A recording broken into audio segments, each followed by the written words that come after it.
Today was a bad day. I didn't go to work. I didn't go for groceries. I didn't even take the trash down like a normal person. I sat in my one-room apartment with the lights off, listening to the building breathe, and I tried really hard not to think about teeth. My name's Mark. I'm a bartender in a place my boss calls a restaurant because it sounds nicer on Google, but it's a bar that sells burgers and regrets. I've poured tequila into shaking hands. I've walked grown men to Ubers by holding their belt loops. I've wiped blood off the bathroom sink because someone decided to headbutt a mirror. I got a pretty high tolerance for weird. This building beat it. It's a small apartment complex.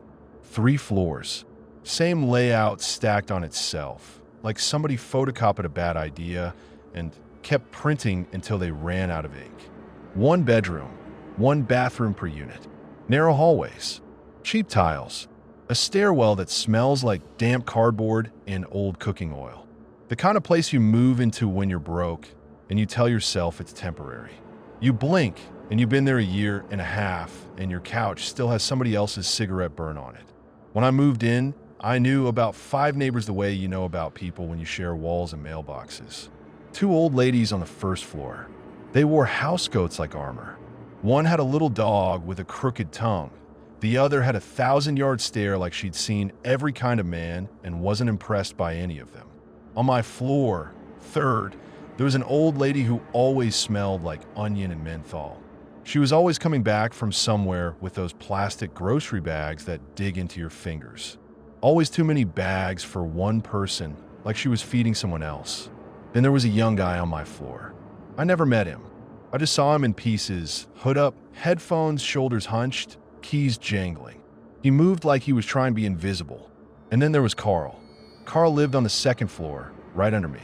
Short, fat, always in the same clothes. I'm not being dramatic.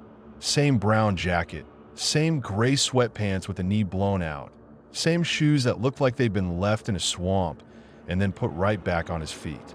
His hands shook all the time like his bones were vibrating. His eyes drooped. His mouth hung open like he was half asleep. He stank like old sweat and something sour underneath, like clothes left wet in a washer for 3 days. The first time I met him was in the stairwell. I was hauling a case of beer up because I found a deal and I was feeling proud of myself like a dumbass. He was coming down and he stopped right in front of me and just stared at the beer. He said something. I couldn't understand it. It sounded like he was talking with his tongue pressed to the roof of his mouth. Mumble, mumble, wet consonants. His breath smelled like pennies. I nodded like I do at work when somebody is telling me their divorce story for the 3rd time. Yep, I said. Yeah. He leaned closer, and his eyes flicked behind me up the stairwell like he was checking if something was following. Then he smiled, and his teeth were small and too even like chiclets. He patted my arm with those shaking hands, little fast taps like he was knocking on wood, and he shuffled past me and down the stairs. That's Carl. That's the kind of guy you think is harmless because he looks like he can't tie his own shoes, so you don't pay attention to him. You don't file him away as a threat. You file him away as a smell. I wasn't antisocial or anything. I just didn't have a lot left after work. My schedule was 2 or 3 12-hour shifts in a row, then 2 days off. It's the kind of schedule that scrapes you down to the bone. On my days off, I didn't want to talk to anyone. I didn't want to be touched. I didn't want to hear somebody's voice. I wanted to sit in my underwear and let my brain go quiet for a few hours. So I didn't hang out in the hallways. I didn't chat on the stairs. I didn't learn anybody's names properly. That's the part that eats at me now, because when people vanished, it wasn't like a big event with sirens and police tape. It was like a light going out in a room you're not in. You just notice later that it's darker. The first disappearance was the young guy on my floor. I didn't realize it at first. I saw his door. Same scuffs near the handle, same little scratch at the bottom like someone's dog used to paw at it. I heard him sometimes through the wall, a chair sliding, a shower turning on, muffled music. Nothing that made me think this is a person who will die. Then one day his door was just different. It's hard to explain without sounding insane, but you know when a place has been lived in, even if you never go inside, you can feel it through the cracks. The air changes. There's a weight to it, a smell. Cooking, laundry detergent, stale coffee. His door stopped having that. It looked like a door to a storage closet. Flat. Dead. A few days later, I came home after a long shift, and there were two guys hauling a mattress down the hall. They were laughing. One of them bumped my shoulder and said sorry. They carried the mattress into the young guy's unit like it belonged there. I stood there with my keys in my hand, and I stared at the door, and my brain did this lazy little shrug. People move out. People leave. It happens. But there was no for rent sign. There was no notice in the lobby. There was no truck. It was like the building swallowed him overnight and then burped up new tenants. The new couple, two guys, late 20s maybe, were nice. Too nice for this building. They smiled at me like they expected me to smile back. One of them had a sleeve tattoo and a gentle voice. The other wore glasses and had that nervous energy like he was always apologizing for existing. Hey, Tattoo said one night when we ran into each other at the mailboxes. We're in 3B. Just moved in. I'm Eli, this is Connor. I told him my name. We did the little handshake thing, and Connor made a joke about the stairwell smell. Like wet dog and old cigarettes, he said, wrinkling his nose. Welcome home, I said. It felt normal. It felt like the kind of little neighbor interaction you forget 5 minutes later. 2 months after they moved in, they were gone too. That one I noticed faster because I heard it. It was around 2 a.m. I'd been off that day, so I wasn't dead on my feet. I'd fallen asleep on my couch with my phone in my hand and my jeans still on like a slob. I woke up because something banged hard, like somebody dropped a dresser on the floor. Then there was a crack, not like a gunshot, like wood splitting. Then this low, heavy thud, thud, thud, slow enough that my brain tried to make it into footsteps, but it didn't fit. It was too blunt, too much weight for one person, like something big shifting itself in a tight space. I sat up. My heart did that stupid jump it does when you wake up confused. I listened. Another bang, another crack. Then for a second, this sound that was almost wet, like when you pull tape off cardboard and it rips fibers. I grabbed my phone and stared at the screen like it would tell me what to do. Call the police because your neighbors are moving furniture at night? Call the police because you heard banging? That's how you become the annoying guy. I waited. The sound stopped. The building settled. Pipes clicked. The fridge in my kitchen hummed. My pulse slowed down. I chalked it up to apartment life. That's what you do when you've never lived in a house. While I lived with my grandparents, they had scaffolding outside the window for half a year, and the men would start hammering at 6 in the morning like they were mad at the world. I learned early that walls don't mean quiet. Walls mean you hear other people's lives whether you want to or not. So I rolled over and I slept. 3 days later, I saw a woman in a blazer unlocking 3B. She had a clipboard. She walked in with a man carrying paint buckets. By the end of the week, a new couple moved in. A straight couple this time. Loud. Always arguing. Always slamming doors. Eli and Connor were just erased. No note. No, hey, we're moving out. Their names disappeared from the mailbox slots like they were never there. That's when I started paying attention in a way I hadn't before. Not panicked attention. Not yet. Just that nagging itch you get when you realize a pattern might be forming and you don't want it to be. The building manager was this guy named Dennis. Mid-40s. Belly bald spot, polo shirts tucked in too tight. He always had a coffee in his hand and always looked like somebody had just interrupted him. I caught him in the lobby one afternoon on my way out. Hey, I said, trying to keep it casual. What happened to the guys in 3B? Dennis didn't even look up from his phone. Moved out. Just like that. He shrugged. People come, people go. Yeah, but I stopped myself from sounding like a paranoid asshole. Never saw a truck or anything. Dennis finally looked at me. His eyes were tired and flat. It's none of your business, Mark. He said my name like he didn't like the taste of it. I felt heat crawl up my neck. I'm just asking. He stepped closer, and for a second, I smelled something on him underneath the coffee. That same metallic penny smell I'd smelled on Carl's breath. It was faint, but it was there. Dennis smiled without showing teeth. Then I'm just answering. Pay your rent on time. He walked past me. I stood there with my keys, and I watched him go, and a stupid thought popped into my head. He walks like he's trying not to make noise, like he doesn't want the building to hear him. After that, I started noticing little things. The kind of things you only notice once you're looking for them, like when you buy a red car and suddenly every car on the road is red. There were 4 little dents in the tile near the main entrance on the first floor. They were spaced like fingertips, not toe prints, not shoe marks, like somebody pressed 4 hard points into the tile until it gave. I told myself it was from moving furniture. Then I noticed 4 tiny holes in the ceiling of the first floor hallway, right above those dents, like something had punched up through the drywall from below. I told myself it was old water damage. I started taking the stairs slower. I started listening when I passed doors.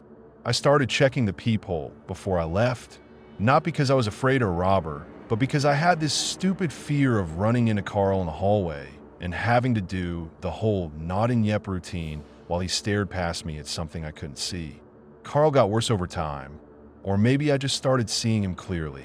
He'd be in the stairwell, sometimes at night when I came home, standing on the landing like he didn't know what floor he was on. He'd mumble at me. Sometimes he'd laugh, but it didn't sound like humor. It sounded like relief, like he'd just avoided something. One night, he grabbed my wrist. Not hard, just enough to stop me. His fingers were cold, and his skin felt wrong. Too tight over the bones, like he didn't drink water. He leaned in and said, very clearly this time, "Don't knock." I froze. What? He blinked slow. His eyes looked watery. "Don't knock. Don't knock." "Okay," I said, because what else do you say? "Sure."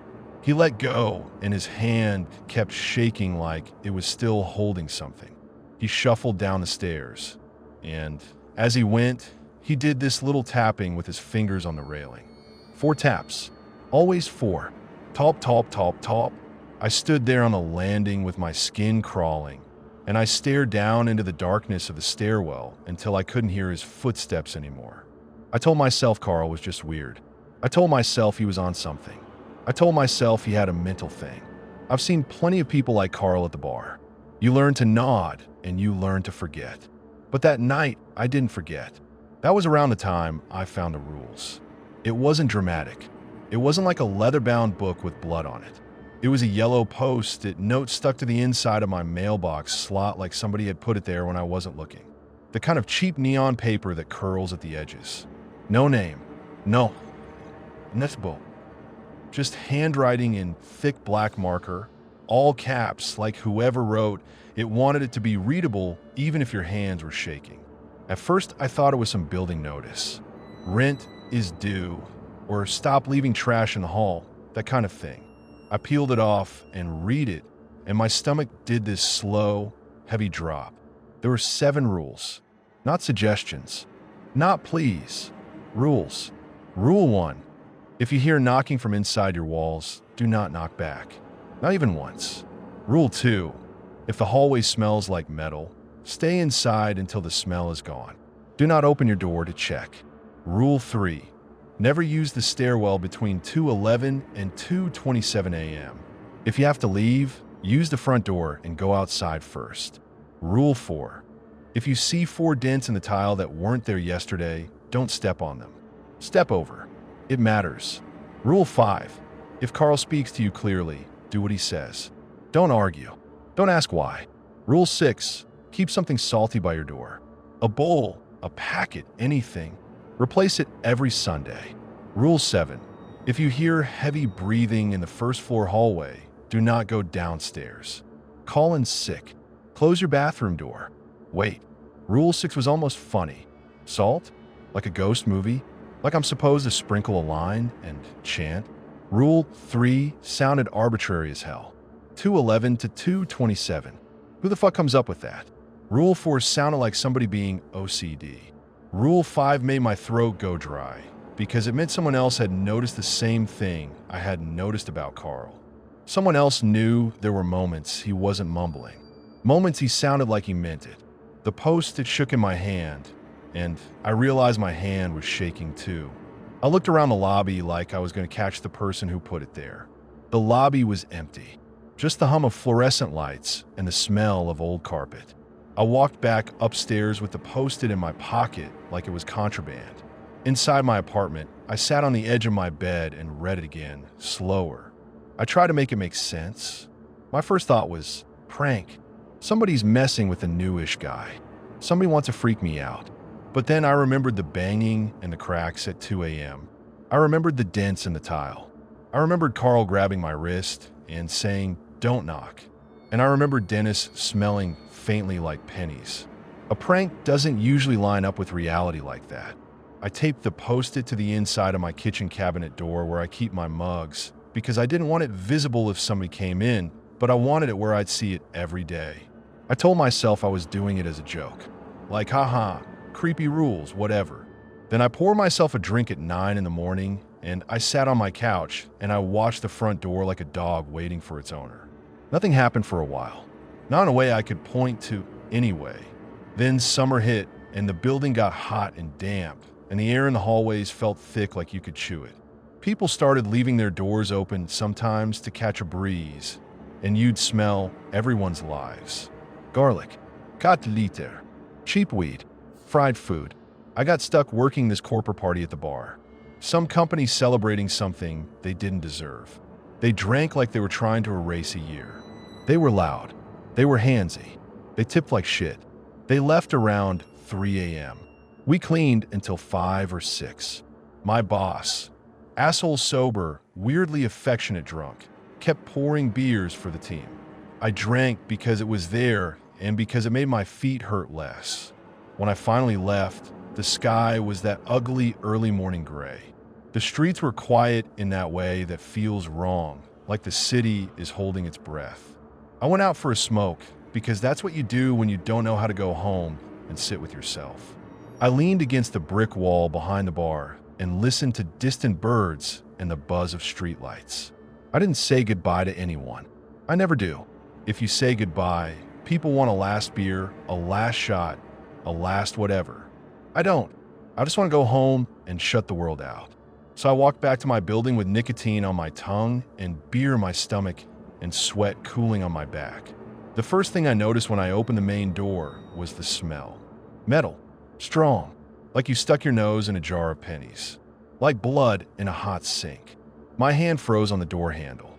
Rule 2 flashed in my head like a warning sign. If the hallway smells like metal, stay inside until the smell is gone. Do not open your door to check. I was already inside. I stood in the lobby with my keys in my hand. And my brain did this stupid split where half of it said, go upstairs right now. And the other half said, what the fuck is that smell? Where's it coming from? Then I heard it. Heavy breathing. Not upstairs. Not behind a door. Down the hall on the first floor, past the stairwell, like something was standing just out of sight with its face pressed to the air, sucking it in and pushing it out. Slow. Vet. Patient. My mouth went dry. The beer buzz vanished like someone flipped a switch. I didn't move. I didn't even blink for a second because I was afraid of what I'd see when my eyes opened again. The breathing stopped. Then there was a sound, low and subtle, like claws dragging lightly across tile. For points.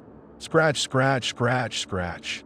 I backed up without turning around because some animal part of me decided turning my back was a mistake. I fumbled the door open and stepped outside into the early morning like I'd been kicked out of a club.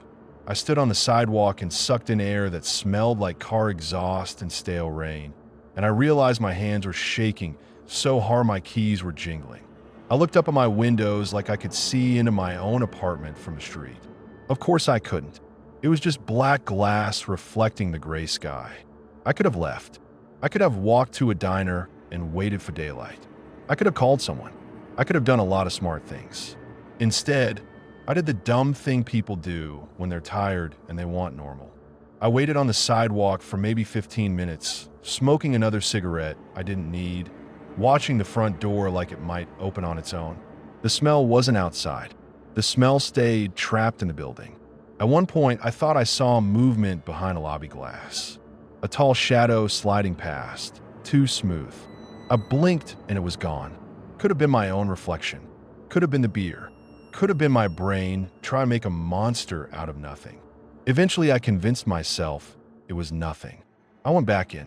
The lobby smelled less like metal, more like damp carpet again. The air felt cooler though, like somebody had turned the AC on too high. I took the stairs two at a time because I wanted to be in my unit behind my door with my deadbolt thrown. My foot hit the second floor landing and something on the tile caught my eye. Dents. 4 of them. Right near the edge of the landing, like somebody had pressed 4 knuckles into the floor hard enough to leave marks. They were fresh. The tile around them had a faint powdery look, like it had been stressed. Rule 4. If you see 4 dents in the tile that weren't there yesterday, don't step on them. Step over. It matters. My heart pounded. I stepped over them so wide I almost tripped. As I moved past, I glanced up at the ceiling above the dents. For tiny holes, little punctures in the drywall, lined up. My skin went cold. Goosebumps rose on my arms. I got to my floor and jammed my key in the lock, so hard it scraped. I shoved the door open, stepped inside, and locked every lock like it was a ritual. Deadbolt. Chain. The little latch you flip, even though it doesn't do shit. Then I stood there in my entryway with my back against the door, listening. Nothing. Just my own breath, loud in my ears. I didn't sleep. Not really. I sat on my couch and watched the kitchen cabinet where the Post-it was hidden. I kept thinking about Rule 7. Close your bathroom door, and I kept glancing at my bathroom like it might open on its own. By mid-morning, sunlight made everything feel stupid. That's the trick daylight plays on you. It makes fear seem embarrassing. I finally went downstairs around noon because I told myself I was being ridiculous. The first floor hallway smelled like bleach. Someone had cleaned. The tile near the entrance looked damp, like it had been mopped recently. But if you crouched and looked close, you could see tiny dark spots in the grout. Blood doesn't always come out of grout. There were a few drops near the main entrance, faint, diluted, like someone tried to wash them away and failed. My stomach twisted. I checked the first floor doors. They were all closed. Nothing looked broken. No signs of a struggle. Then I noticed something near the mailboxes. Another Post-it. Same neon yellow. Same thick marker. This one wasn't rules. It was just one line. Stop thinking it's a prank. I stared at it so long my eyes watered. I ripped it off the wall and crumpled it in my fist like that would erase it. My hands were shaking again. I wanted to go to the police right then. I wanted to march into the station and say, people are disappearing from my building and there's blood in the hallway and somebody's leaving me rule notes like it's a fucking game. Then I picture myself saying that out loud. I pictured the officer's face, the polite nod, the okay sir, the way they'd write it down like they were humoring me. I pictured a therapist with a clipboard. I pictured the loony bin. So I did what I always do when something is too big. I try to make it smaller by keeping it to myself. I went back upstairs, threw the crumpled Post-it in the trash, then fished it back out because some part of me couldn't stand losing evidence. I smoothed it out and tucked it in my wallet behind my ID like I was hiding a secret. For the next few weeks, I followed the rules like a coward. I didn't use the stairwell between 2:11 and 2:27. I checked the time like a superstition.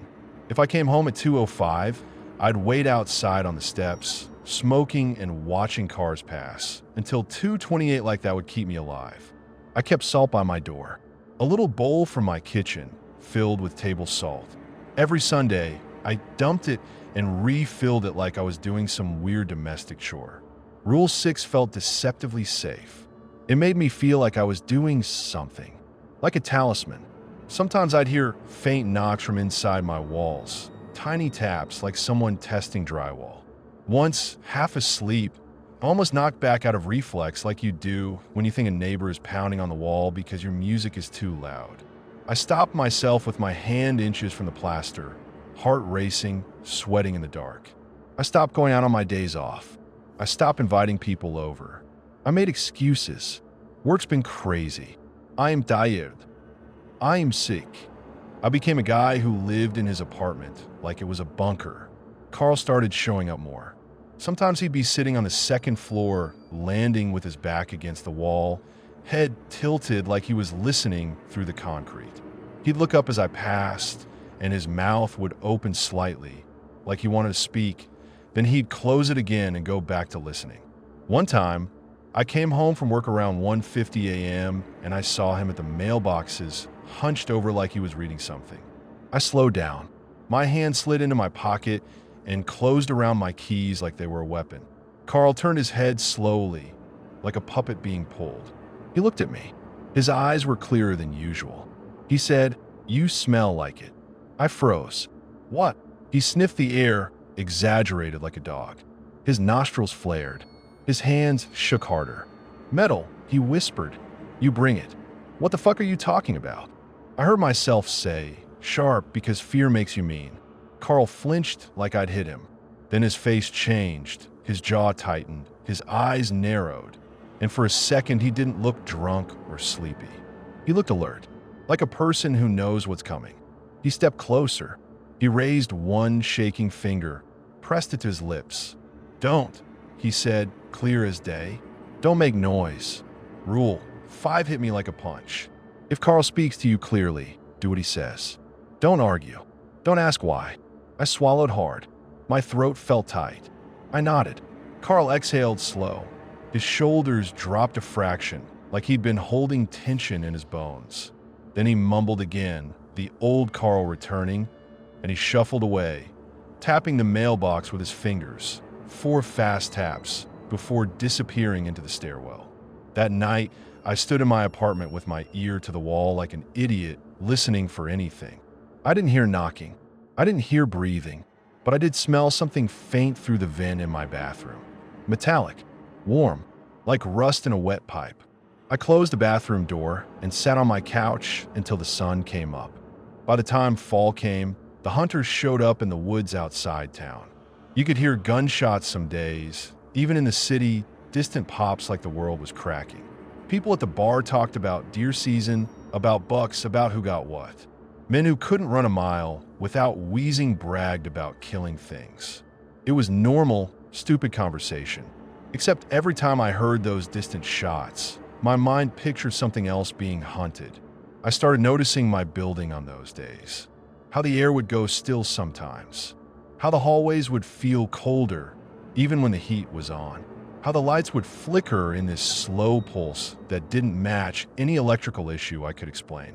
And then came the last disappearance. It was the old lady on my floor, the one who smelled like onion and menthol. Her name, I found out later, was Margot. That's what was on the little label inside her mailbox slot, half peeled off. She'd been there before me, before Eli and Connor, before the angry couple. She was part of the building's background noise. The kind of person you assume will always be there because you can't imagine the hallway without her grocery bags rustling. The night it happened, I woke up like someone had yanked me out of a dream. Not a gentle wake up, a full body jolt. My eyes snapped open and my heart was already pounding like it had been running. For a second, everything was still. Then I heard it, growling. Not like a dog, not like a movie monster either. It was deeper, more textured, like something vibrating in a chest too big for the space it was in. It came from downstairs. I sat up in bed, sweating. My room was cold. Not, oh, the heat's off cold. Cold like the air had been drained of warmth. My breath fogged faintly when I exhaled. The growling stopped. In its place, I heard a slow, dragging sound, like something heavy being pulled across tile. Then a thud, then another. My brain tried to rationalize it. Maybe someone's moving furniture. Maybe a dog got loose. Maybe. Then a scream cut through the building. It was short, choked off fast, like someone's hand clamped over a mouth. I was out of bed before I had a plan. That's the thing about fear. Sometimes it freezes you. Sometimes it throws you forward like you're trying to outrun your own thoughts. I threw on clothes with shaking hands. Jeans, hoodie, shoes. I grabbed my phone. No signal issues, full battery. I stared at the screen with my thumb hovering over 911. I didn't call. I can't even defend that. I can't dress it up. I didn't call because some stupid part of me still thought if I call and it's nothing, I'm the crazy guy. If I call and it's something, then what? Then the police come into this building and the thing hears them and it runs and it comes back later and now it knows I called. That was my logic. It's ugly. It's coward logic. But it was mine. The growling started again, closer now, like it had moved into the stairwell. I crept to my door and pressed my eye to the peephole. The hallway was dim, the overhead light flickering like it couldn't decide if it wanted to work. The air looked wrong, like heat haze but cold. A subtle shimmer. There was a trail on the tile. Dark, smeared. Blood. It led from Margot's door down toward the stairs. My stomach lurched. I pulled back from the peephole and swallowed bile. The growling stopped. The building went quiet in that awful way that makes your ears ring. Then, faintly, I heard the sound of something breathing, slow and heavy, from below. Rule 7 flashed. If you hear heavy breathing in the first floor hallway, do not go downstairs. Call in sick. Close your bathroom door.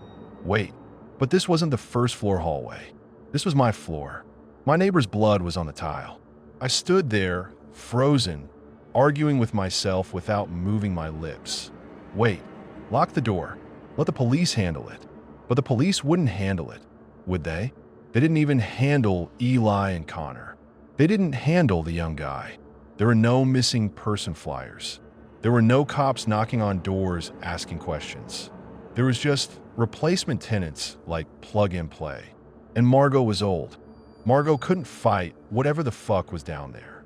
I looked around my apartment like a desperate person searching for a weapon in a studio unit. I didn't have a gun. I didn't even have a decent knife. I had a cheap set from Walmart that barely cut tomatoes. What I did have was a replica axe, a medieval festival thing I bought years ago because it looked cool and I was drunk and my friend dared me. It wasn't sharp, but it was heavy, solid, good weight, the kind of thing that could break bone if you swung hard enough. I grabbed it from the corner where it leaned like decoration, and suddenly it felt like the only real thing in the room. I checked the peephole again. The blood trail was darker now, like it was thickening as it cooled. The hallway smelled faintly metallic, even through my door, like the smell was seeping under the frame. I opened my kitchen cabinet and stared at the post-it with the rules. My eyes landed on Rule 1. Don't knock back. Rule 2. Metal smell, stay inside. Rule 5. If Carl speaks clearly, do what he says. Carl. I thought about running downstairs to his door, banging on it, yelling for help. Then I pictured him speaking clearly again. Don't make noise. I backed away from that idea. I held the axe in both hands, and I stepped into the hallway. The air hit me like walking into a refrigerated aisle. Cold and damp. My skin tightened. My footsteps sounded too loud. I forced myself to move slow, heel to toe, like I'd seen in movies like that would matter. I followed the blood trail to the stairs. Halfway down to the second floor, I heard again a low growl that vibrated in the concrete. It felt like it came through the building, not just the air, like the walls themselves were making the sound. Then there was a wet noise, a ripping sound, and a muffled whimper that stopped abruptly. My legs wanted to turn into water. My hands squeezed the axe so hard my fingers hurt. I reached the second floor landing and paused. The second door on the left was open. Margot's unit wasn't on this floor. This was someone else's apartment. The gap in the door was black. Not dark room black. Black like the inside of a throat. Cold air rolled out of it in a steady stream. I raised my phone and turned on the flashlight. The beam cut into the darkness and died fast, like the room was swallowing light. Two smells hit me at once. The first was sickly sweet, like fermenting fruit left in a hot car. The second was metal, thick and fresh.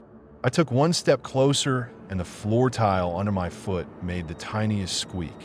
From inside the black apartment, something shifted, a slow scrape, like claws finding purchase. And then, right in the doorway, just beyond the reach of my flashlight, something inhaled, deep, heavy, interested. The breathing didn't stop when I stopped moving. It kept going like whatever was in there didn't need to hide from me. Like it was waiting for me to do something stupid, and it had all the time in the world to watch me pick the stupid option. My phone light trembled. The beam shook because my hand was shaking. That cold wasn't just air. It got into my wrists, my elbows. It made my joints feel brittle. I should have backed out. I should have shut that door and run and called 911 and let people with training and guns and paperwork deal with it. Instead, I took another step because I'd already crossed the line where normal lived, and my brain decided momentum was safer than thinking. The tile inside the apartment was wet. Not puddles, just a film, like humidity condensed on the floor and never dried. My shoe slid a fraction, and that tiny sound, rubber on tile, felt like I'd fired a gun. The sweet smell got stronger, and I realized what it reminded me of: fruit flies. That rotting banana stench. That thick, syrupy decay you smell when you lift a trash can lit in July.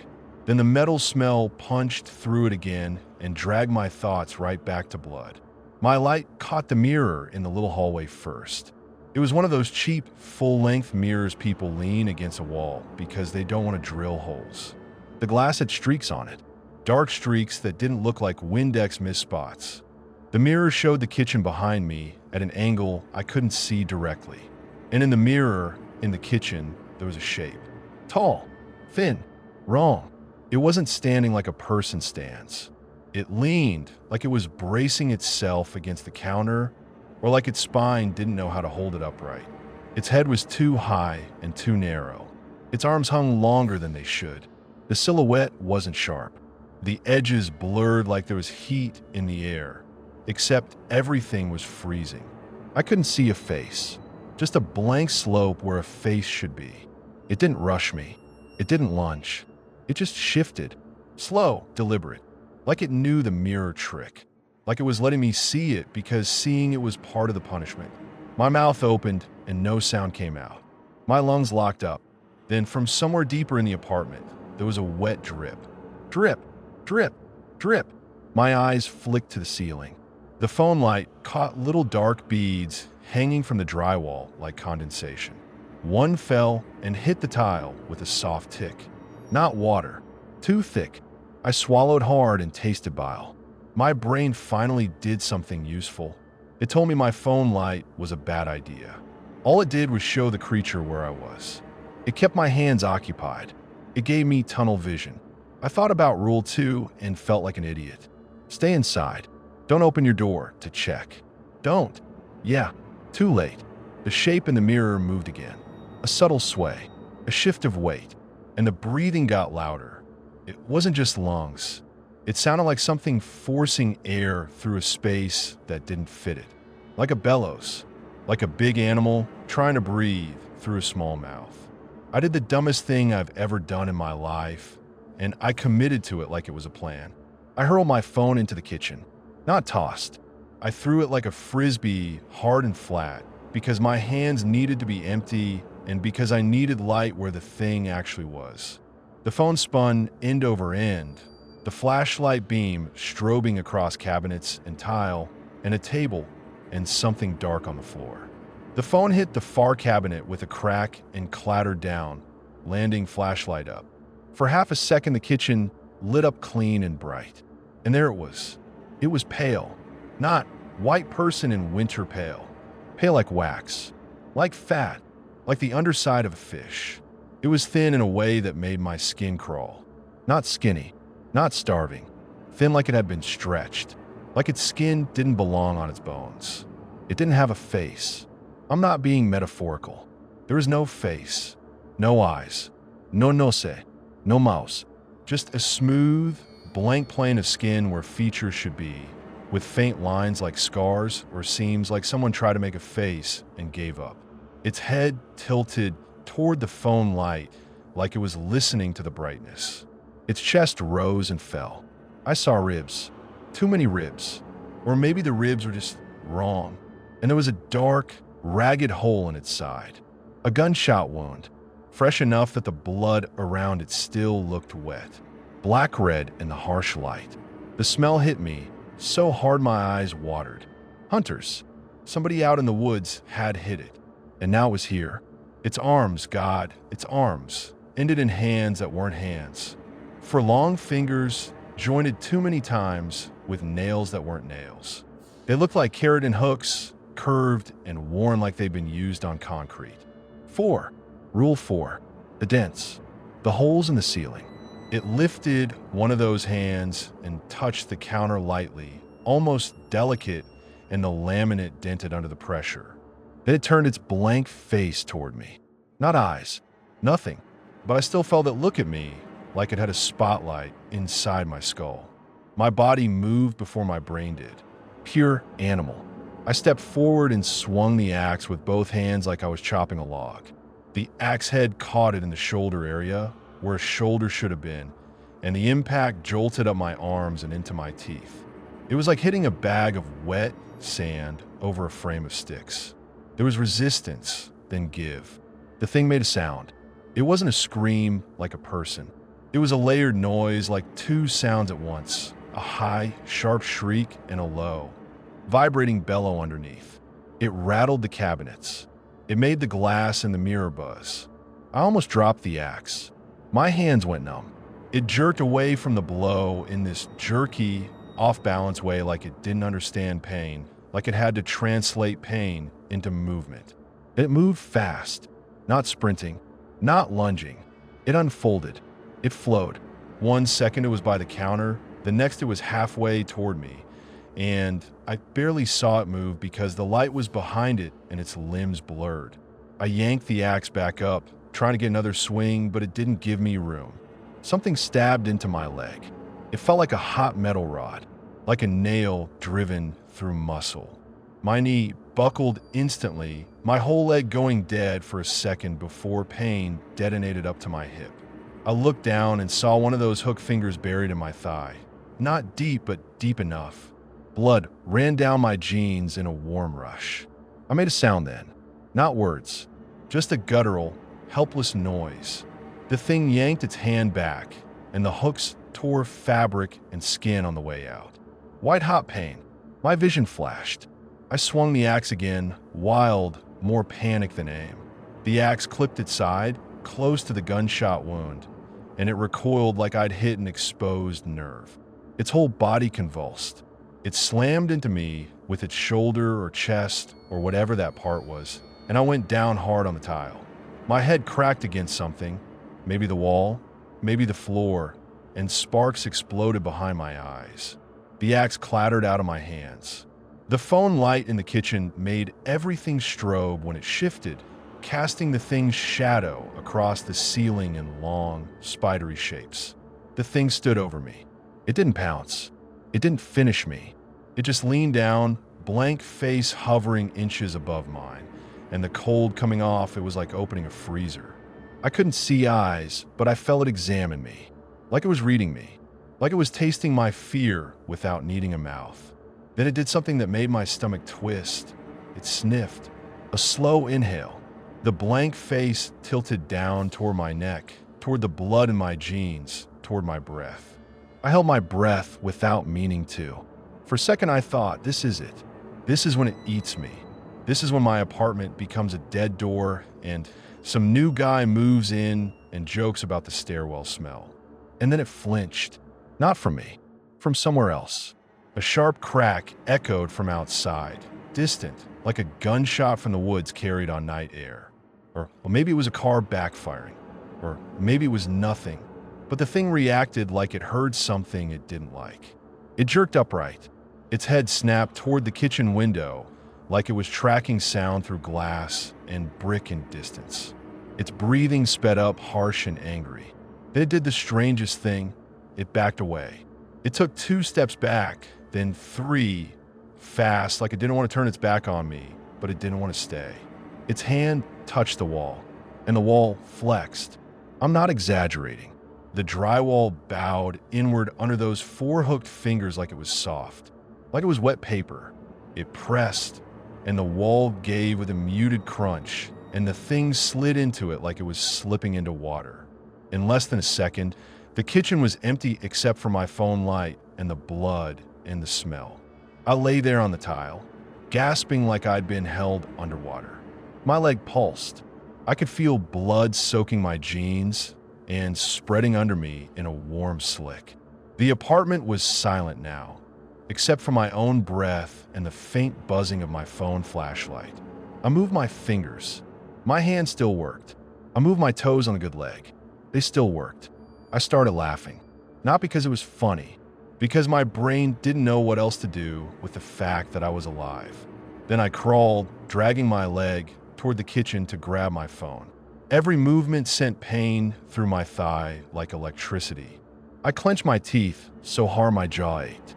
I got to the phone, grabbed it, and the flashlight beam swung wildly, throwing light into corners. That's when I saw what the apartment really looked like. The walls were covered in blood, not splatter like a murder scene. Smears, handprints, streaks like something had been dragged along them.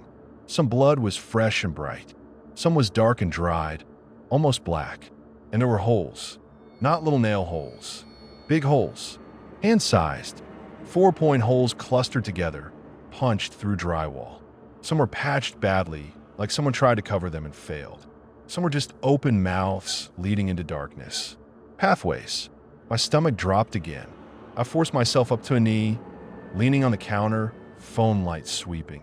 The second-floor apartment, this one, had a hallway like mine. Bathroom on the right, kitchen at the end, bedroom off to the side. But the hallway walls were riddled with openings.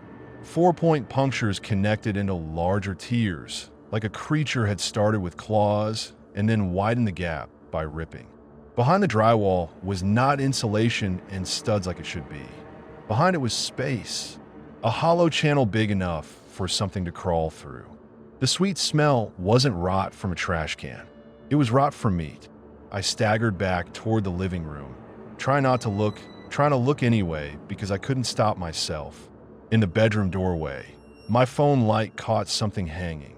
At first my brain said coats because it was the shape of coats. Then the light settled and my brain corrected itself with nausea. Sikin, human skin whole peeled, hung on hangers like somebody had carefully removed it and kept it intact. Arms dangling, legs empty, faces slack and blank like masks with the inside scraped clean. 10 of them. 10 skin suits, swaying slightly in the cold draft coming from the wall holes. The air in that room was so cold my breath fogged thick. The smell of metal was overwhelming. I tasted it. It coated my tongue. I turned away and retched onto the tile, bile and beer and spit. The sound echoed. My head spun. I had to keep moving. I had to do something before my body decided to shut down. My phone screen blurred because my eyes filled with tears, not from emotion. My eyes just couldn't handle the smell and cold and shock. I hit 911 with my thumb, so hard the phone almost slipped. When the dispatcher answered, my voice came out wrong. Too high, too fast. I mean, Isvalovit. I'm in my building. Something attacked me. My leg. There's blood, there's... What's your address? She asked, calm, like she'd heard everything. I gave it to her. I couldn't remember my unit number for a second, and that scared me more than the thing did. Are you safe right now? She asked. I looked at the wall where the creature had disappeared. The drywall was torn open, edges ragged like teeth marks. No, I said, and my voice cracked. No, I don't think so. Can you get somewhere secure? She asked. Secure. In a building with tunnels in the walls. I'm on the second floor. Someone's apartment is open.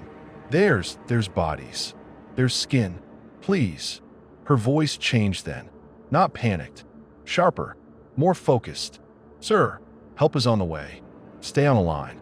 Do you have any weapons? I looked at the axe on the floor. An axe, I said like it was a joke. Stay where you are, she said. Do not go looking for anyone else. Keep pressure on your wound. Can you see who attacked you? I stared at the blank doorway and the darkness beyond the wall holes. No, I whispered. I couldn't see its face. I didn't tell her it didn't have one. I couldn't make myself say that out loud. Saying it would make it real in a way I wasn't ready for. I dragged myself back into the hallway, phone pressed to my ear, axe clutched in my other hand. Every movement was agony. Blood dripped on the tile in fat drops. The dispatcher kept talking, asking me questions to keep me conscious. My answers came out broken. While I waited, I did the thing I shouldn't have done. I started looking, not because I was brave, because my brain wanted proof. Proof I wasn't hallucinating. Proof this wasn't just a nightmare from being tired and drunk and anxious. I followed one of the wall channels with my phone light. It led from this second-floor apartment into the next one. A hole ripped through drywall, widened into a crawl space between studs. Then another hole into the neighbor's kitchen. The neighbor's kitchen was destroyed. Cabinets ripped open, tile cracked, fridge pushed out like a toy. 4-point dents were everywhere. In the tile, in the wood, in plaster. The channels weren't random. They were deliberate. It had made the building into a burrow. I found a narrow tunnel that angled upward into the ceiling, and I thought about those 4 holes I'd seen in the first floor ceiling above the dents. The creature didn't just move horizontally. It moved up, down, through. I moved slower as dizziness hit me in waves. My leg throbbed. My vision tunneled. In one of the wall spaces, my phone light caught something stuck to a stud. A post-it. Same neon yellow. Same thick marker.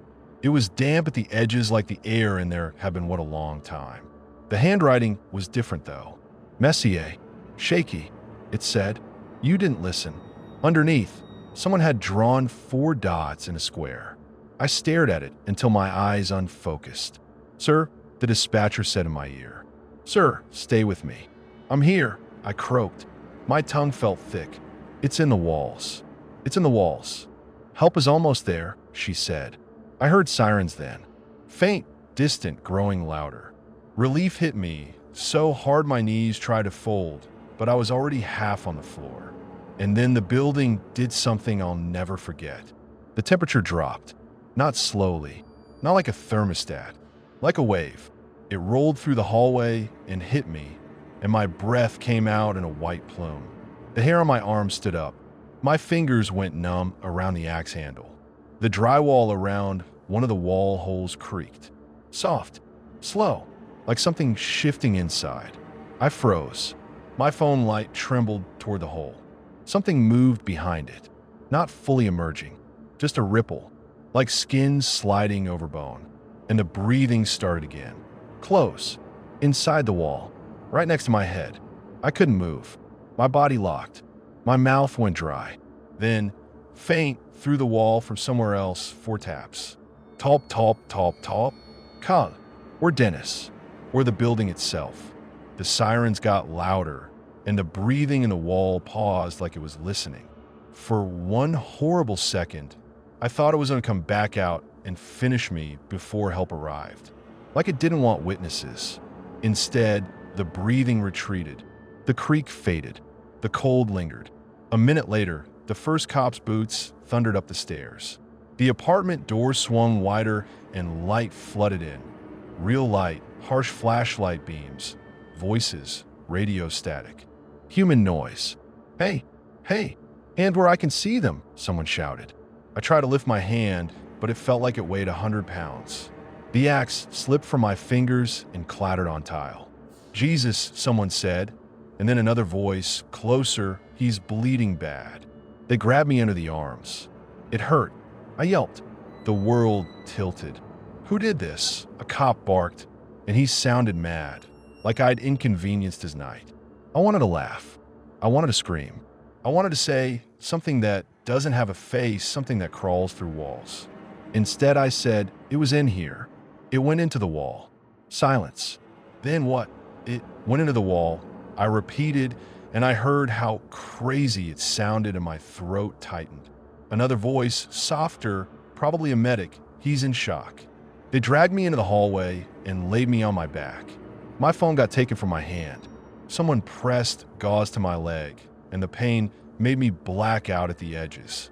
As they worked on me, I stared at the ceiling and watched my breath fog faintly in the cold air. People ran past me into the apartment. Flashlights swung. Voices rose. "What the fuck is that smell? Is that blood? Holy shit." Then, a few seconds later, a different tone. Less horror, more confusion. "There's nothing here," someone said, and I heard disbelief in it. "It's just messy." Another voice, angry. "Stop yelling nothing. Look in the bedroom." Boots pounded. I tried to turn my head toward the bedroom doorway, but someone held my shoulders down. "Stay still," the medic snapped. "You're losing blood." I tried anyway. My neck muscles trembled. The bedroom door was open. I could see into it from the hallway. And I saw nothing, just a normal bedroom, a bed frame, a dresser, clothes on the floor, no hanging skeins, no 10 bodies worth of horror. My stomach dropped so hard it felt like I fell through the floor. No, you whispered. No, they were there. My voice came out small, pathetic. I tried to sit up and the medic shoved me back down. Don't. I saw them, I said louder. They were hanging. 10 of them. A cop leaned over me. His face was lit from below by his flashlight, making him look like a campfire ghost story. Sir, there's nobody in there. There was, I insisted, and panic made my words sloppy. It's cold because it was here. There's tunnels. The walls. He looked over his shoulder toward the apartment. Check the walls, he called, but he said it like he was humoring me. A few officers started poking around. Flashlights into holes. Hands on drywall. I stared at the bedroom doorway and felt my brain break a little. Had I hallucinated? Had the thing moved them? Had it pulled them into the walls in the time it took cops to run upstairs? The timeline didn't make sense. Unless it did. Unless the building was faster than me. Someone in the apartment shouted, "Hey, there's holes in here." Another voice, "Drywall damage." Looks like someone tore it up. Tore it up with what? Someone muttered. A cop came back out holding something between two gloved fingers. My stomach clenched. It was a Post-it, neon yellow, damp edges, thick marker. He held it like it was garbage. What is this? I tried to focus my eyes. The handwriting swam. It was the original rules Post-it. My rules Post-it, the one I'd taped inside my kitchen cabinet. I felt cold in a way that had nothing to do with temperature. Ow. I started, then stopped because I didn't have a how. The cop waved it. "This yours?" "Yes," I whispered. He looked at it, then at me. His expression shifted into something like pity mixed with annoyance. "You write this?" "No," I said. "Someone put in my mailbox." "Sure," he said. And it wasn't a word, it was a judgment. I tried to lift my head. It was in my cabinet. "Uh-huh," he said again. He tucked the Post-it into an evidence bag like it was a joke. Then Dennis showed up. I saw him at the top of the stairs, pushing past paramedics like he owned their bodies. Polo shirt, coffee in hand like it was a prop. He looked annoyed, not scared. "Mark," he said, and he said my name too loud, too friendly, like he wanted everyone to hear how familiar he was with me. What the hell happened? I stared at him, my vision blurred, maybe from blood loss, maybe from rage. "You tell them," I croaked. People disappeared. Dennis made a face like I'd said something embarrassing. "He's had issues," he told a cop, smiling thin. "He works long shifts. Drinks. You know." My throat tightened. "Fuck you," I tried to say, but it came out weak. Dennis sighed like I was a child. He leaned down close, and that faint penny smell hit me again, stronger now, like it seeped out his pores. So quietly that I almost thought I imagined it. He murmured, "You should have stayed inside." My eyes snapped to his. "You." Dennis straightened up, and his public face returned. "Get him to the hospital," he told the medic. "I'll handle the building." Handle the building. Like it was a mess, not a monster. They loaded me onto a stretcher. The cold hallway spun above me. The last thing I saw before they carried me down the stairs was Carl on the second floor landing. He stood half in shadow, hands shaking, mouth slack. But his eyes were clear. He looked at me and shook his head once, slow, like disappointment. Then he raised one finger and tapped the railing 4 times. Talp, talp, talp, talp. The hospital was fluorescent hell. I hate hospitals. The smell of antiseptic makes me feel like I'm about to be trapped. They stitched my leg. They told me I was lucky. The hook, whatever it was, missed the artery. I'd lose some feeling maybe. Scar tissue. Physical therapy. Blah, blah. A cop came to take my statement. He was younger than me, which made me want to punch something. He sat in the little curtain area with a notepad like he was interviewing a drunk guy after a bar fight. "So you say you were attacked," he said. "Yes. And you didn't see the attacker's face." "I told you. It didn't have one." He paused. His pen hovered. He looked at me over the top of his notepad. "Okay." I could tell from the way he said okay that he didn't mean okay. He meant sure, buddy. I forced myself to breathe. There's tunnels in the walls. Holes. 4. 4, he repeated. 4, I said. Like claws. Dents in the tile. Holes in the ceiling. It moves through the building. He wrote something down. I leaned forward to read it, and my stomach dropped. He wrote, suspect possibly human. Possible drug use. What the fuck? I snapped. He held up his free hand like I was a threat. Hey, calm down. I am calm, Eli. I'm telling you what happened. Right? He said. I told him about the missing tenants. The young guy, Eli and Connor. Margot. The smells. The breathing. The post-its. The rules. When I mentioned the rules, his expression changed. Not fear, more like satisfaction. Like he thought he'd found a reason. So someone left you a list of rules, he said slowly. Yes. And you kept it. Yes, because. And then you went into someone's apartment with an axe. Yes, because there was blood and. Mark, he said, and he used my name like a leash. Do you see how that sounds? I stared at him, my hands clenched into fists under the blanket. I'm not crazy, I said, and I hated myself for saying it because that's exactly what crazy people say. He sighed. We're looking into it. But as of now, there's no evidence of any. He glanced at his notes and his mouth twitched like he was trying not to smile. Skin suits. I felt my face go hot. They were there. Okay, he said again. No, I said louder. They were there. 10. He closed his notepad. I think you should get some rest. He left. A nurse came in later and asked if I felt safe going home. Her voice was gentle in that practiced way. I wanted to grab her wrist and beg her to believe me. Instead, I nodded and said yes because I didn't want to be held. I didn't want to be evaluated. I didn't want to be the guy who gets put on a psych hold because he saw something that shouldn't exist. They discharged me with pain meds and a pamphlet about wound care. I went back to the building 2 days later on crutches. The first thing I noticed was that the lobby smelled like paint. Fresh paint, like someone tried to cover a crime with a coat of beige. The second thing I noticed was that the 4 dents near the entrance were gone. Not cleaned, gone. The tile had been replaced. New grout, new shine, like the floor had been patched surgically. I limped up the stairs, furious and dizzy, and I checked my mailbox. My name was still there. My slot looked normal. No post-it. I unlocked my apartment and stepped inside, and the first thing I did was go to the kitchen cabinet. The post-it with the rules was gone. The tape residue was still there, faintly, like a ghost of adhesive. My stomach twisted. I grabbed my wallet from the counter and checked behind my ID where I'd tucked the "stop thinking it's a prank" note. Still there. So somebody had been inside my apartment while I was in the hospital. I didn't call the police. I didn't even think about calling. Because what would I say? Someone stole my creepy note. They'd laugh. I went out into the hallway and banged on Dennis's door. I shouldn't have banged. Rule 1, don't knock back. But this wasn't the wall. This was his door. He opened it after a long pause, like he'd been standing behind it listening. He smiled when he saw me, and the smile didn't reach his eyes. Mark, you're back. Someone was in my apartment, I said. I didn't try to keep my voice calm.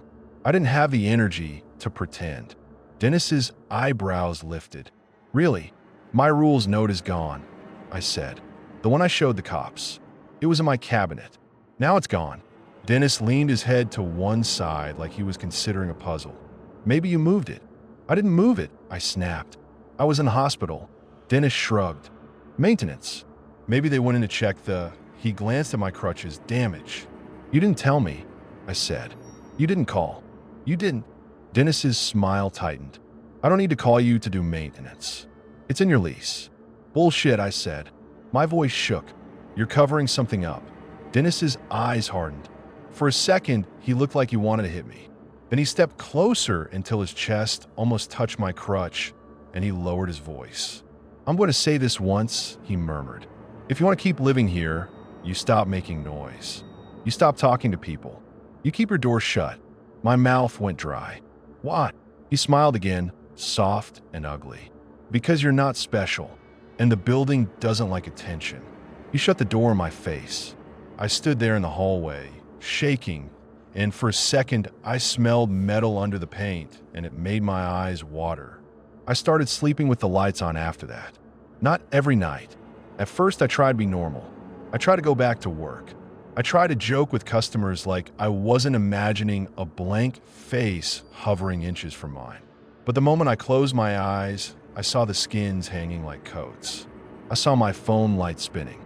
I felt hooks in my leg. I heard breathing inside the wall. So I left the lamp on. I left the TV on low. I needed noise because silence felt like bait.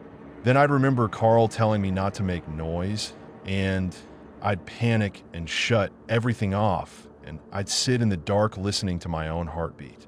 My boss at the bar didn't give a shit about my trauma. He gave a shit about shifts. "You're limping," he said the first day I came back. "You gonna milk this, or are you gonna work?" "I got stabbed," I said. He snorted. "Everybody got stabbed at some point. You want sympathy, go to church." I wanted to smash a bottle over his head. Instead, I poured beers and smiled and felt my leg throb. I started noticing things at work too. People I recognized. People from my building. Not the missing ones. Not ghosts. But Dennis came in once. He sat at the end of the bar like he belonged there and ordered whiskey neat. He didn't look at me. He didn't chat. He drank like a man taking medicine. When I set the glass down, he finally met my eyes. His pupils were too dilated for a brightly lit bar. His skin looked slightly bruised, like he hadn't slept. "You keeping quiet?" he asked. I wanted to spit in his drink. Instead, I said, "Yep." He smiled without teeth. "Good." He left a tip that was too big. Like payment. Like hush money. After that, I started watching the building like a paranoid animal. I'd come home and check the tile for dents. I'd look at the ceiling for holes. I'd sniff the air for metal. I kept salt by my door. I hated myself for it, but I did it. It gave my hands something to do besides shake. Every Sunday, I replaced it like the rules said. Sometimes I'd wake up at 2:12 a.m. without meaning to. My eyes would snap open and I'd stare at the clock, glowing in the dark like my brain had an alarm set. I'd listen to the hallway. Sometimes nothing happened. Sometimes I'd hear a soft scrape in the walls. Sometimes I'd hear a breath, distant, like a big animal sleeping in the building's lungs. I stopped using the stairwell at that time. I'd go out the front door and walk around the building like an idiot if I had to. Rain, snow, whatever. I didn't care. I didn't want to be in that stairwell when the building decided to wake up.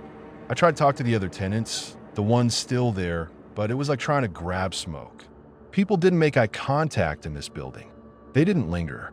They moved fast from door to stairs to outside like they were trying not to be noticed. The angry couple in 3B fought less after Margot vanished. That should have been comforting. Instead, it scared me, like the building quieted them. I cornered the older lady on the first floor, the one with the crooked-tongued dog, one afternoon when she was checking her mail. "Hey," I said, and my voice sounded too loud in the lobby. "Did you know Margot?" She didn't look up. She slid letters in her bag with slow, shaking hands. "No, you did," I insisted. "You've lived here forever."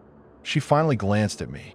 Her eyes were sharp, not old lady soft, sharp like knives. "Don't say names," she whispered. My stomach tightened. "What?" She leaned closer, and her dog growled low, like it smelled fear on me. "Don't say names in the hallway," she hissed. "It listens.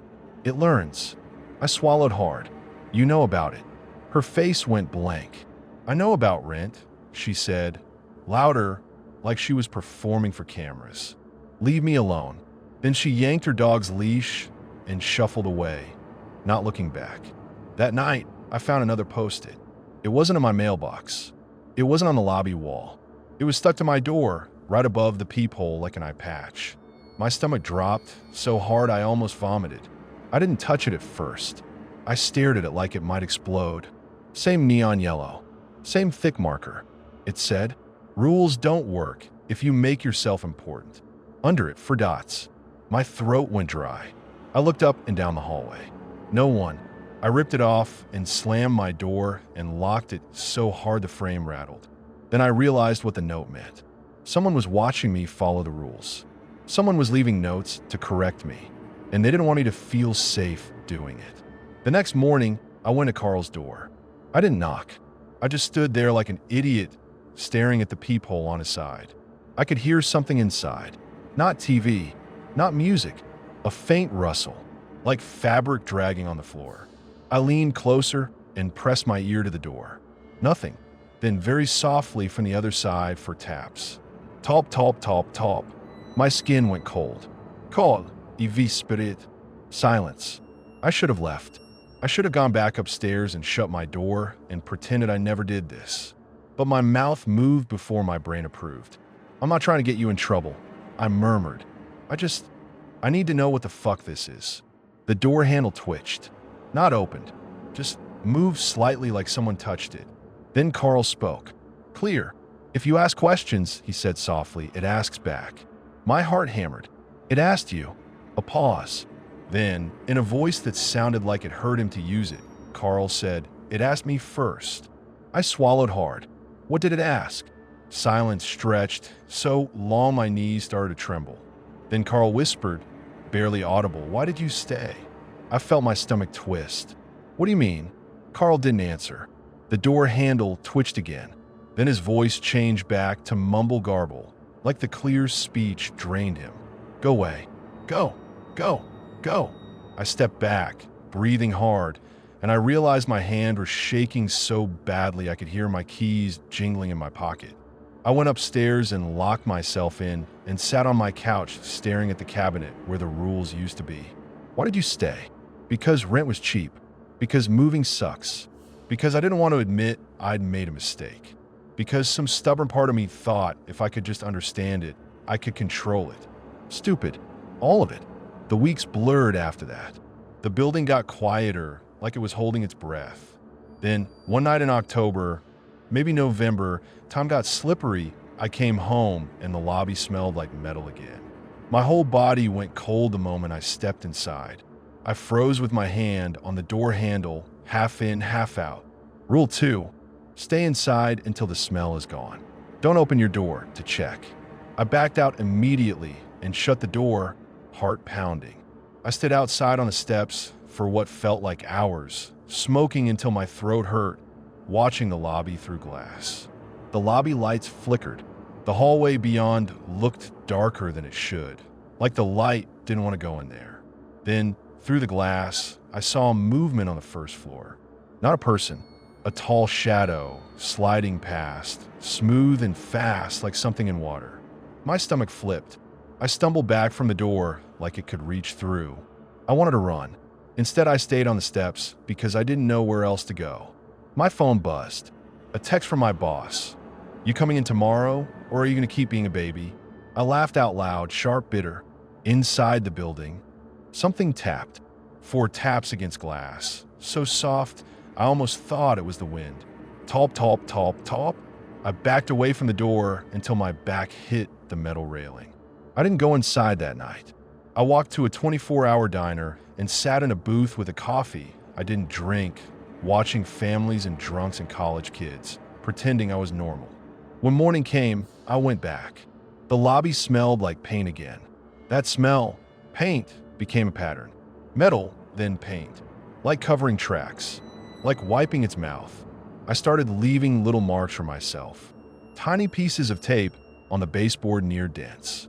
Scratches near holes. Anything to prove to myself that I wasn't imagining changes. Every time I did, the marks were gone a day later. The building corrected itself. Or someone corrected it for the building. I stopped sleeping. Not insomnia like I can't relax. Insomnia like my body refused to go unconscious because it knew unconscious was dangerous.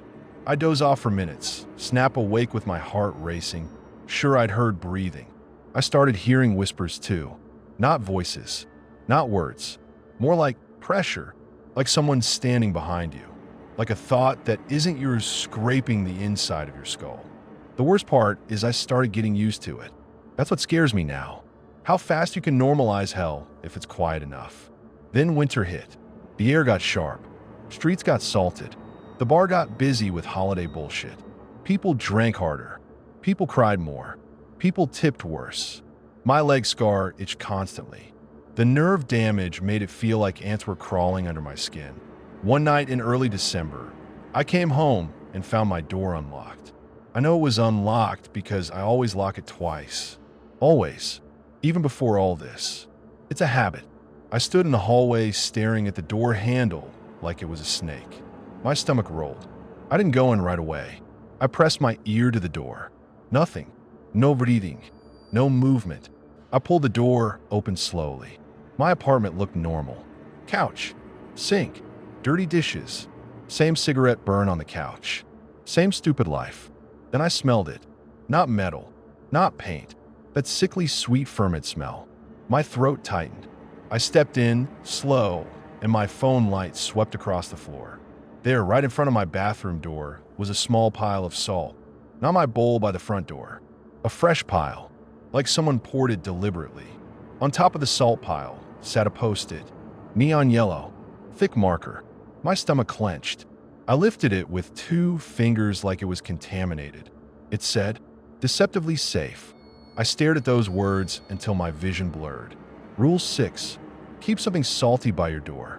Replace it every Sunday. Deceptively safe. It wasn't protecting me. It was marking me. I felt sick. I dumped the salt into the sink and rinsed it down the drain like that would erase the fact it had been there. Then I stood there staring at the bathroom door. Rule 7 said to close it if you hear breathing on the first floor.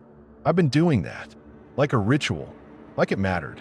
What if closing the bathroom door wasn't protection either? What if it was compliance? I grabbed my coat and keys and I left. I went back to the diner. I sat in the same booth. I watched normal people chew normal food. I didn't go home until sunrise. And when I did, the salt pile was back. Same spot. Same amount. Same post-it. Deceptively safe. That's when something inside me snapped. Not in a dramatic movie way. Just, I got tired of being trained like a dog. I took the post-it and I walked downstairs to Dennis's unit. I didn't care what time it was. I didn't care if it was 2:15 and the rules said don't use the stairwell. I stomped. I made noise. I wanted the building to hear me and choke on it. Dennis opened his door faster than he should have, like he'd been waiting on the other side. His eyes flicked past me to the hallway. He looked tense. "What?" he said, and it wasn't a question. It was a warning. I shoved the post-it toward his face. "Explain this." Dennis's gaze dropped to it. His jaw tightened. "You've been in my apartment," I hissed. Dennis's nostrils flared. For a second, that penny smell hit me strong. "Lower your voice," he snapped. "No," I said. My hand shook. My throat burned. "What is it? What did you bring into this building?" Dennis's eyes went flat. "You don't want answers." "I do," I said. Dennis leaned closer until his face was inches from mine. His voice dropped to a whisper that felt like ice on my eardrum. "People who want answers become answers," he murmured. My stomach twisted. "What the fuck does that mean?" His lips curled slightly. "It means you're alive because you're predictable. You follow your little list. You keep your head down. The moment you start thinking you can fight it, it notices you." I laughed sharp. It noticed me when it stabbed my leg.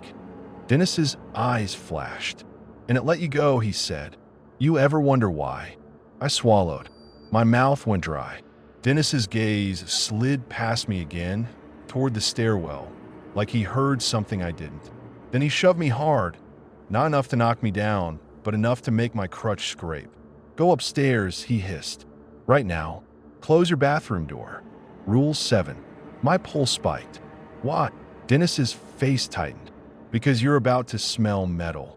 As if on cue, the air in the hallway shifted. A faint copper stink bloomed, like someone opened a vein in the walls. Dennis slammed his door. I stood there for half a second, frozen, then adrenaline flooded me, and I limped upstairs as fast as my leg would let me. I didn't use the elevator because there isn't one. I didn't have time to think about time windows. I just moved, teeth clenched, crutch thumping, heart punching my ribs. Behind me, from the first floor, I heard breathing start. Deep, heavy, patient. I got to my unit, shoved inside, locked everything. I slammed my bathroom door shut and leaned my back against it, breathing hard, listening. The metal smell seeped under my front door like smoke. Then there was a sound in the wall beside my bathroom. A soft, exploratory scrape. For points. Scratch, scratch, scratch, scratch. My whole body went cold. I pressed my palm to the drywall without thinking, then yanked it back like it burned. Rule 1. Don't knock back. Not even once. I didn't knock.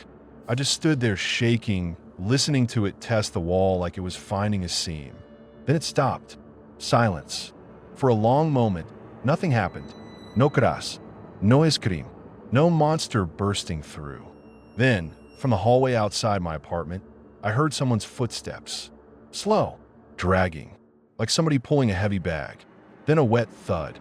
Then another. I wanted to open my door. I wanted to look through the peephole. I wanted to know if it was taking someone this time.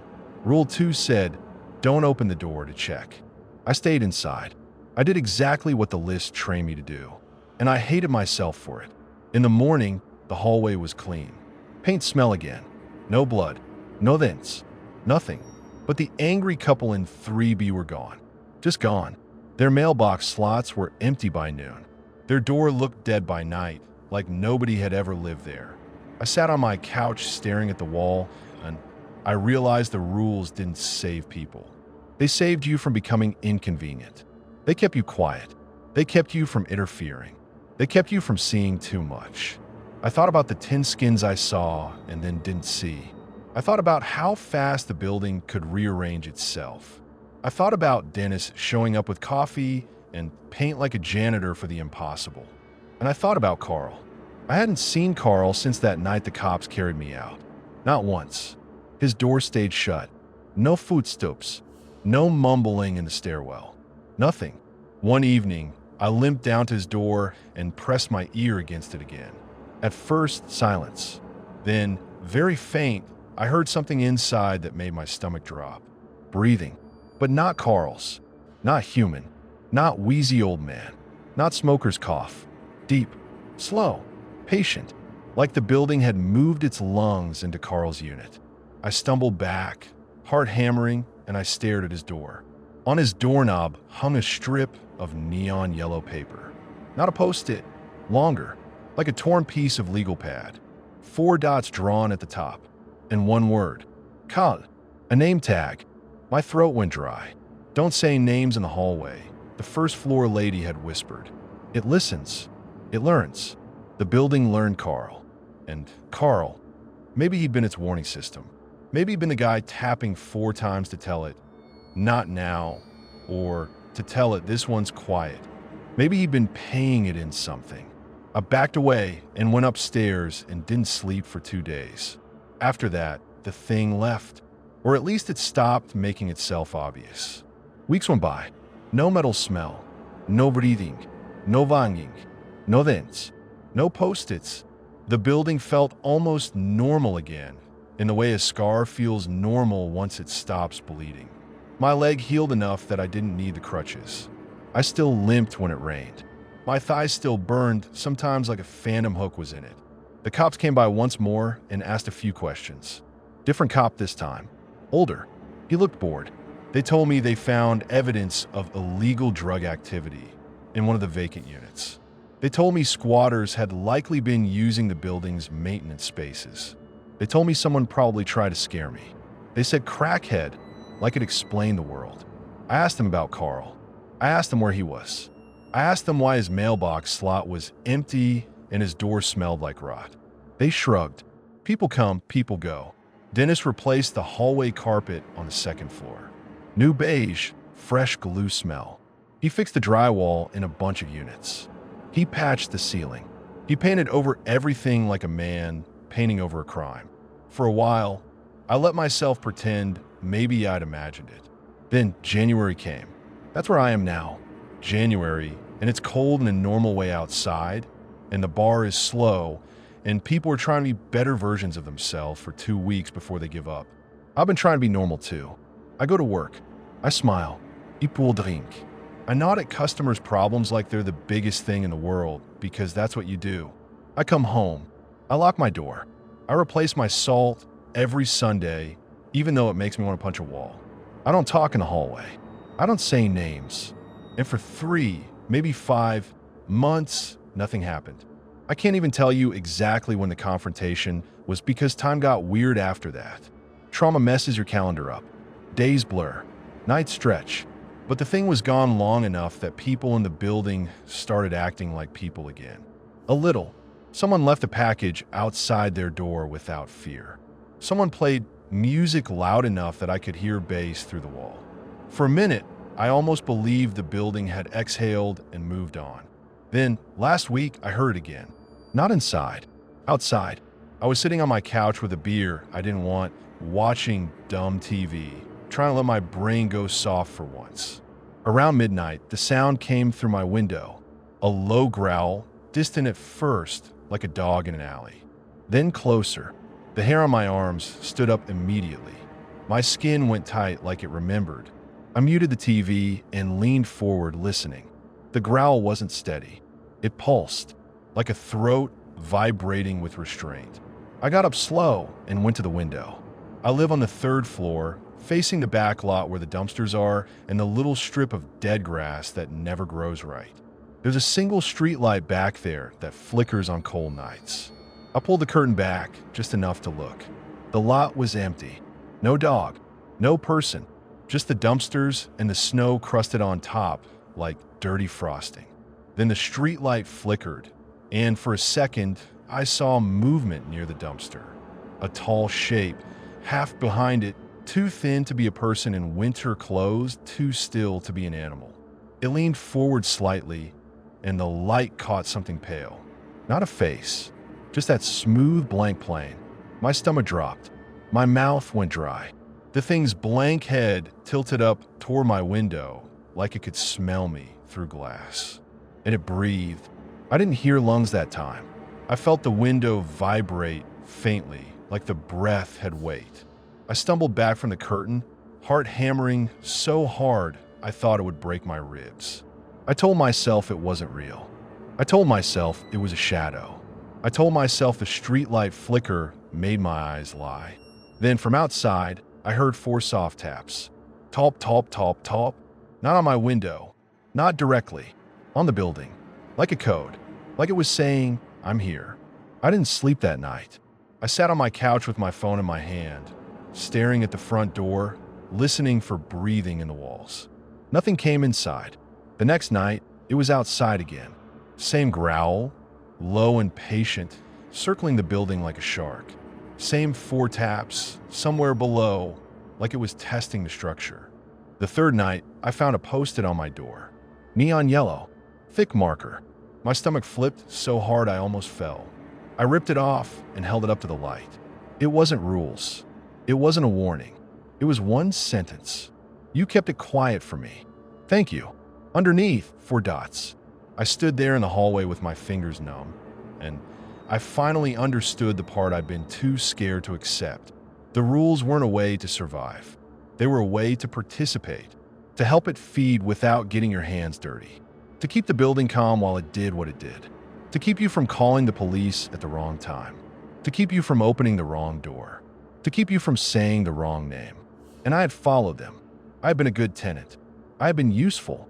I went into my apartment and locked the door and sat on the floor with my back against it like I did that first bad day, and I stared at that post-it until my eyes burned. Then I did something I haven't done since the night it stabbed me. I knocked. Not on the wall. Not back at it. On my own front door from the inside. One firm knock. A stupid, defiant sound. Like I was trying to tell the building I wasn't going to be trained anymore. The hallway stayed silent for a few seconds. Then, from somewhere in the wall beside my door, something answered. 4 taps, right on the other side of the drywall. Top, top, top, top. And behind those taps, a slow inhale like something bringing my smell into its body. Metal flooded the air instantly, thick enough to taste. My bathroom door creaked, even though I hadn't touched it. I sat there with my heart punching my ribs and my hands shaking, and I realized I'd just done the one thing the list screamed not to do. I made contact. I don't know if it's going to come through tonight or tomorrow or next week. I don't know if it's outside because it got hurt again and it's hiding, or because it's waiting for the time window where the building likes it best. I do know this. The hallway is colder than it should be. The paint smell is gone. The sweet rot smell is back, faint under the metal, like a mouth opening. And I can hear something moving inside the wall, slow and careful, like it's finding the seam it used before. For points. Scratch, scratch, scratch, scratch. If you live in an apartment and you ever find a set of rules like that, don't follow them. Don't keep them. Don't let them train you. Because the second you obey something you don't understand, you stop being the person trapped in the building. You become part of the building. And whatever's outside my window right now, whatever's breathing against brick and listening to my name in my head, I think it finally decided I've paid enough rent.